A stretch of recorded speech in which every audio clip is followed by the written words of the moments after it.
Здравствуйте, дорогие друзья! Вы находитесь на канале Отчеслав DIY. В прошлом уроке мы с вами сделали каркас подлокотника, а до этого каркас бельевого ящика. Я не стал делать спинки, сиденья атаманки, так как вижу, что вы просто не доходите до туда, не досматриваете. Поэтому я решил не мучить вас и уже сделал сам диван, и сегодня мы его разберем. Но перед этим я хочу вас попросить проголосовать, что мне дальше делать с этим диваном. Первый вариант — это его сделать в стиле лофт, или же мы сделаем более простой вариант, это угловатые формы и без каких-либо кантиков. Проголосовать можно в комментариях, можно просто писать вариант 1 или вариант 2.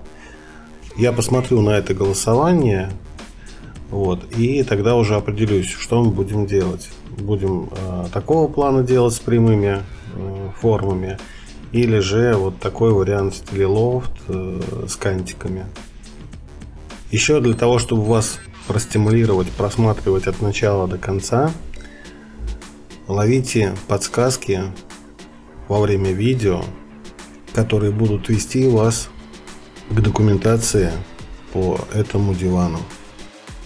Так что смотрите видео, не пропускайте подсказки, ведь это я делаю для вас, а соответственно от вас я хочу какую-то обратную поддержку. Давайте теперь посмотрим на то, что у нас получилось. Давайте откроем спинку. Сразу же для того, чтобы правильно позиционировать поролон, я делал подсказки себе, что это перед и соответственно это верх. Если мы сейчас уберем поролон, то мы увидим, что у нас с любой стороны наша спинка одинакова. Соответственно, нам будет не понять, какая же все-таки наша сторона перед. А поскольку мы поролон набрасываем еще здесь, мы не можем определиться, где она будет находиться, эта спинка. Давайте посмотрим, как спинка сама сделана. Сейчас я одну из стенок уберу. Наша спинка очень простая. 5 брусков и фанера 4. Эти бруски можно закрепить между собой на нагеля с клеем, можно прям так в наглую саморезами закрутить, но опять же с клеем. Не забываем про клей, потому что с клеем оно будет хорошо, а то, что можно на саморезы, у вас еще будет 2 стенки, которые будут держать ваши бруски.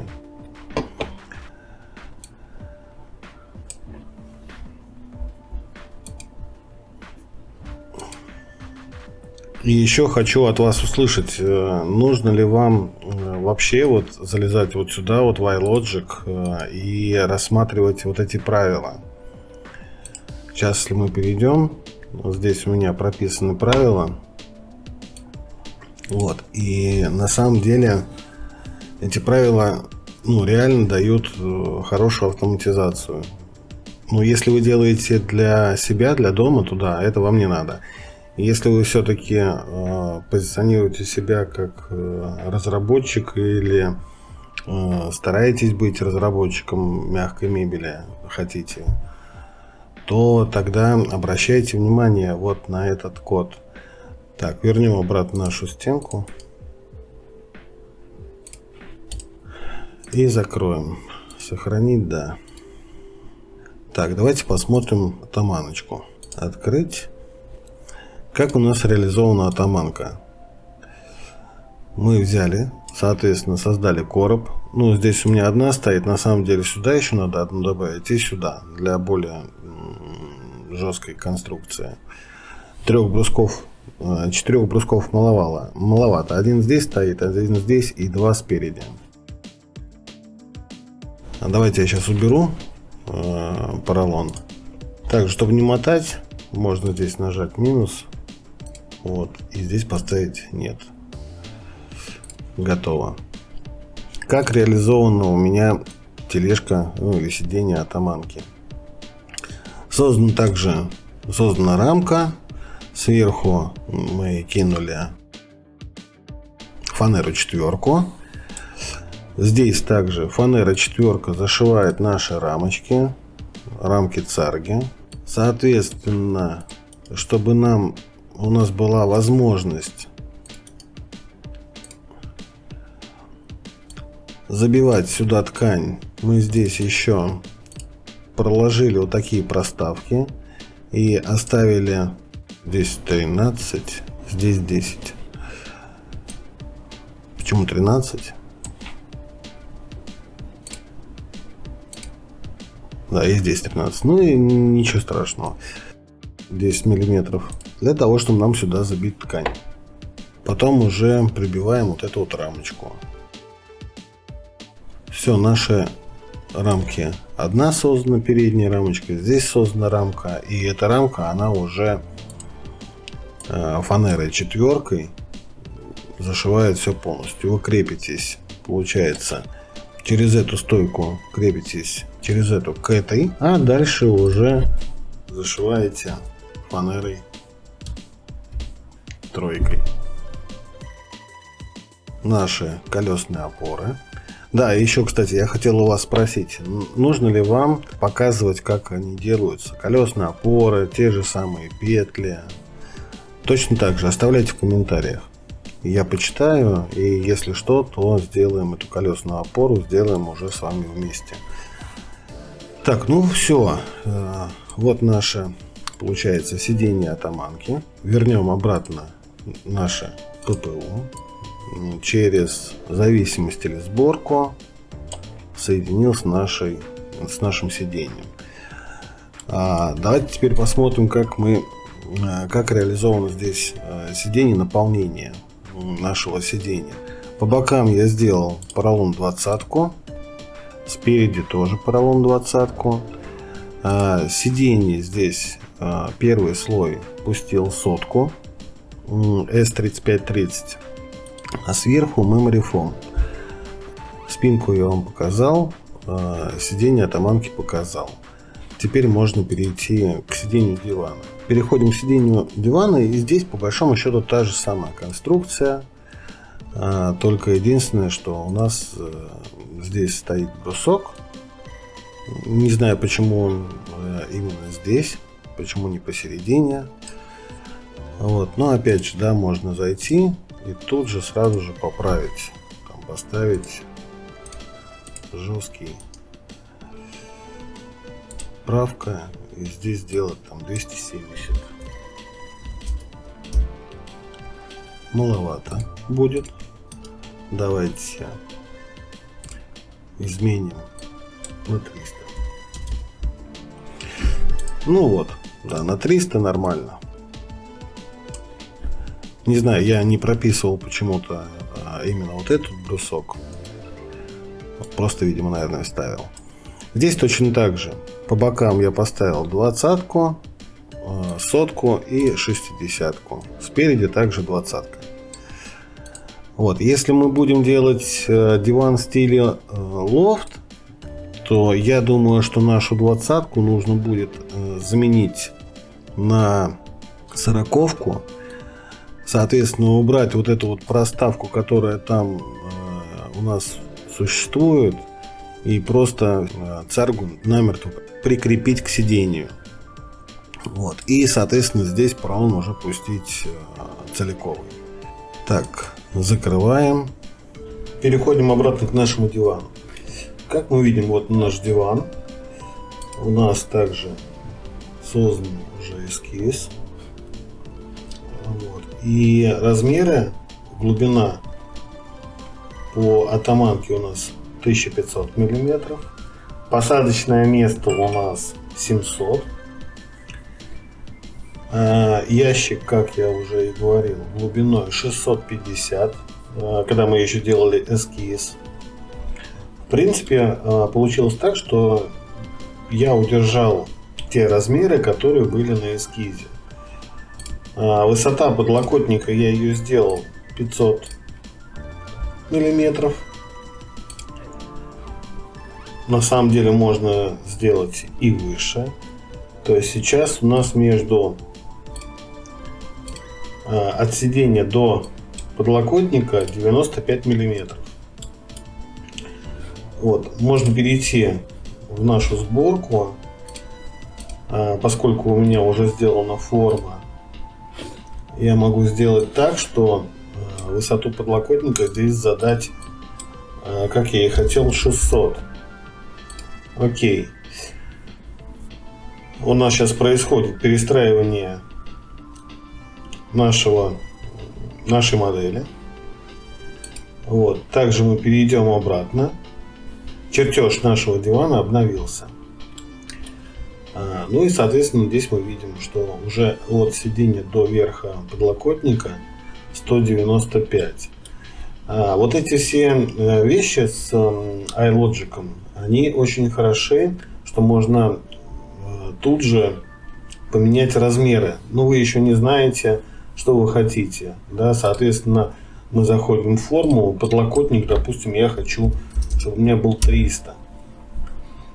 Нажимаем, делаем подлокотник 300, нажимаем готово, и все. Вот наш подлокотник уже 300, уже потолще. Переходим обратно. Здесь, соответственно, все обновляется. И у нас уже получается подлокотник 300 миллиметров.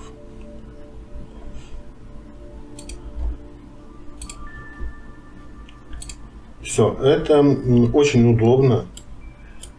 И я просто советую, если вы являетесь конструктором или разработчиком, использовать как раз вот программу Autodesk Inventor вместе с iLogic. Также мы можем сюда перейти. И, допустим, для того, чтобы нам увидеть каркас без поролона, мы также можем сделать нет в ППУ. Все, у нас поролон весь убирается. Мы опять же можем перейти в чертежи и увидеть голый каркас. Мы можем создать чертеж на ящик бельевой, на спинку, на сиденье, на подлокотник. Вот, перейдем обратно к нашей сборке. И также в этой форме можно поменять не 700, допустим, пускай будет 850. У нас перестраивается наш каркас.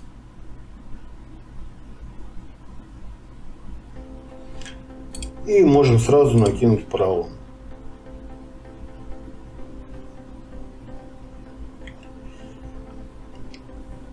Опять же, если вам нужно детально разобрать этот каркас по мелочи, пожалуйста, пишите в комментариях, будем разбираться. Сейчас нет времени на то, чтобы досконально изучать этот каркас. У вас будут чертежи, и, соответственно, вы можете сами посмотреть. Скорее всего, я это сделаю в 3D PDF, и там можно будет померить все детали по отдельности. Давайте перейдем в другой вид. Вместо перспективы ортогональный перейдем на вид спереди и увидим, что расстояние здесь 8 миллиметров. Это как раз для того, чтобы наша ткань сюда помещалась и синтепон. И, соответственно, этот зазор уйдет на нет. Давайте перейдем на вид сбоку. Вот, и как мы видим, наша спинка, подлокотник. Подлокотник, давайте мы сейчас можем подлокотник скрыть один. Левый подлокотник. Вот, и давайте посмотрим, как у нас разбирается наш диван.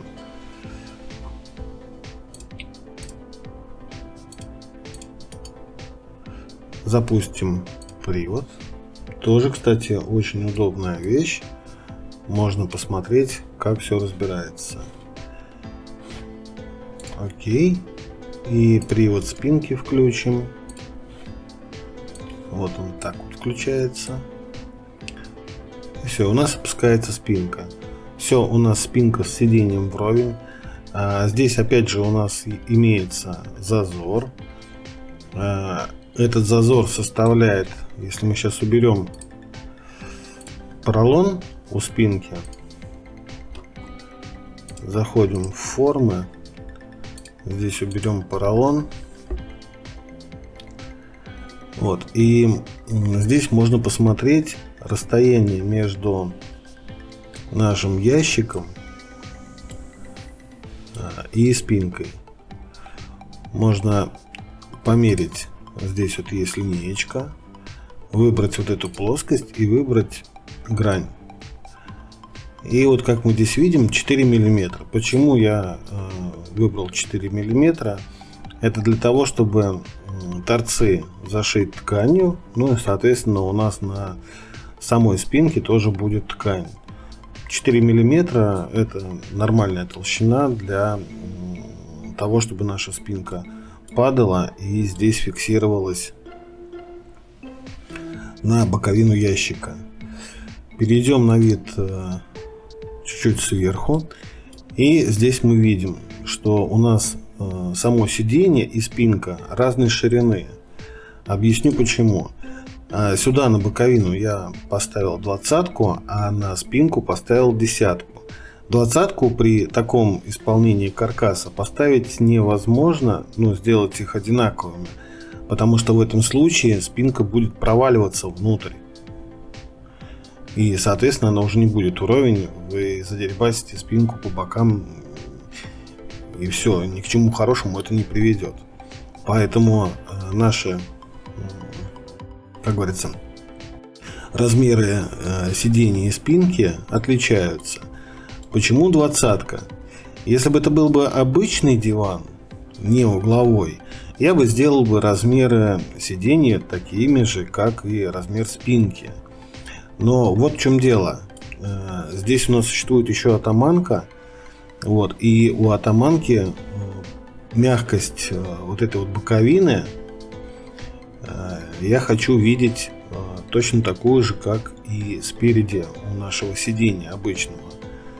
Вот, поэтому проставил 20-ку. И все. Вот, на этом, наверное, мы закончим. Я вам еще в конце поставлю 2 ролика, как собирается подлокотник и бельевой ящик. И жду вашего голосования. Значит, у нас остается голосование, как мы будем продолжать этот проект дальше. У нас есть вопрос, на который я хочу получить от вас ответ. Это нужно ли вам показывать iLogic код? И требуется ли вам детальное объяснение всего остального? Мы разобрали ящик и подлокотник. Спинку и сиденье мы не трогали. Также нужно ли показать, как создается фурнитура. Вот это у нас наши колесики, колесные опоры. И также петля.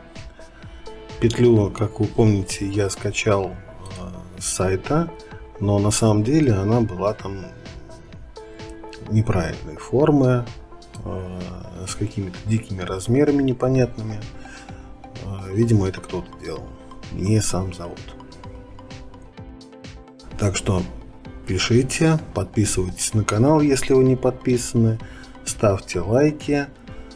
Всем удачи и пока, до новых встреч!